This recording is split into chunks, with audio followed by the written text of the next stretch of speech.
Ang sabi ni Martha sa Panginoon, Panginoon, sabihin nga po ninyo, sa kapatid kong tulungan naman ako. Yan. Marami pong tao ganyan.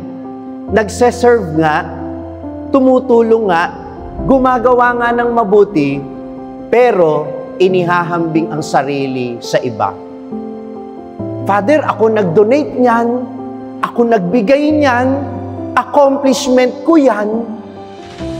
Father, pagod na ako. Kasi ang dami-dami ko nang ginagawa dito, samantalang yung iba walang ginagawa. Ayan. Yan ang attitude ng tao na nakalimutan niyang ang dahilan ng kaniyang ginagawang paglilingkod at ng ginagawa niyang mabuti ay si Jesus.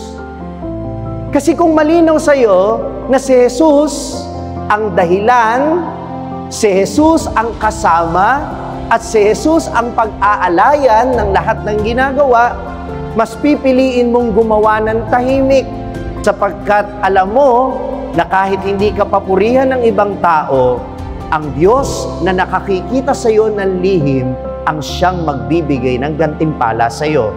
Amen?